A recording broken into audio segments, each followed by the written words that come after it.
Assalamualaikum warahmatullahi wabarakatuh. Kami dari kelompok 6B akan menayangkan video mengenai pencernaan makanan, yang mana saya Muhammad Awaludin, Saya Fitri Astanti, saya Salsabila Siti Erlina. Selamat menyaksikan. Sistem pencernaan makanan adalah sistem organ dalam multisel yang menerima makanan, mencernanya menjadi energi, serta mengeluarkannya sisa-sisa proses tersebut. Berdasarkan proses pencernaannya, dapat dibedakan menjadi digesti makanan secara mekanis, enzimatis, dan mikrobiotis. Hasil akhir proses pencernaan adalah terbentuknya molekul-molekul atau partikel-partikel makanan, yakni glukosa, asam lemak, dan asam amino yang siap diserap oleh mukosa saluran pencernaan.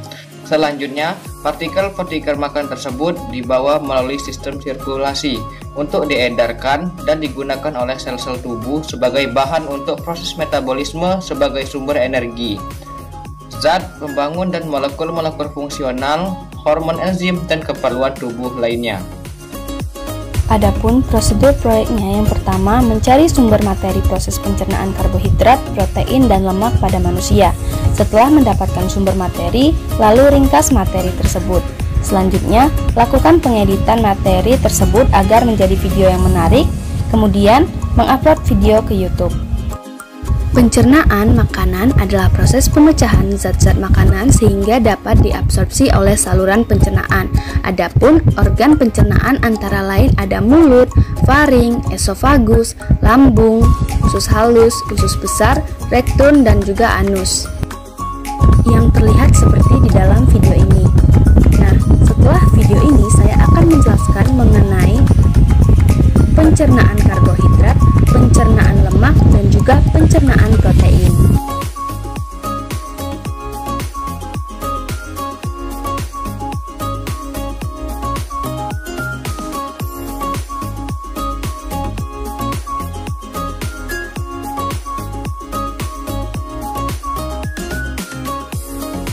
Pencernaan karbohidrat.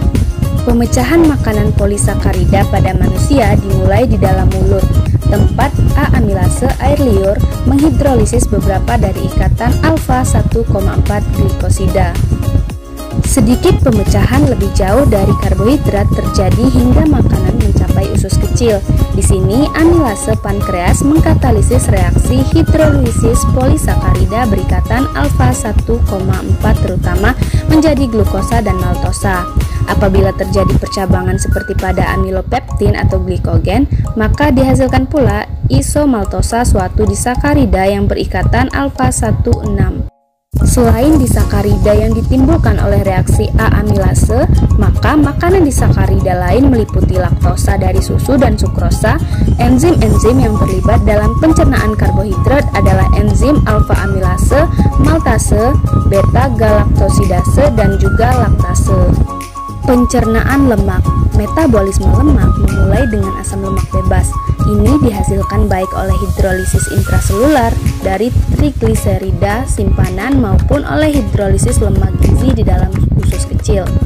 Kebanyakan lipida dalam makanan kita berbentuk triasilgliserol. Pencernaan lemak berlangsung dalam usus kecil. Di sini lipida makanan direaksikan dengan enzim hidrolase yang disebut dengan lipase.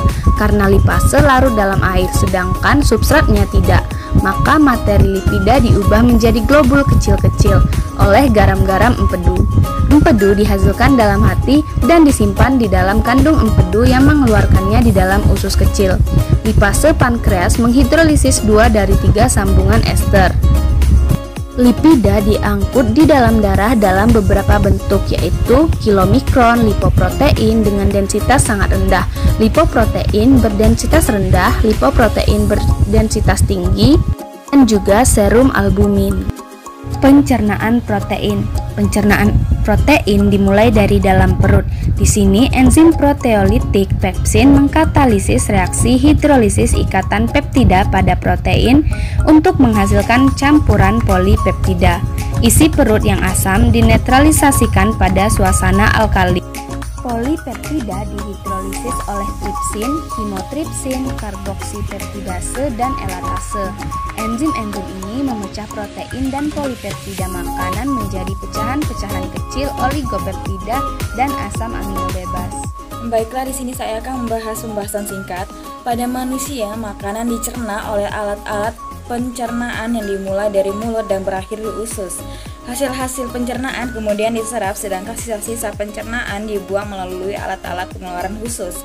Proses pencernaan pada manusia, makanan yang dimakan tidak dapat langsung diserap oleh tubuh, melainkan melalui dua macam proses pencernaan, yaitu pencernaan secara mekanisme dan juga pencernaan secara kimiawi. Baiklah, mungkin itu saja video yang bisa kami tayangkan. Semoga bermanfaat. Kami akhiri. Wassalamualaikum warahmatullahi wabarakatuh.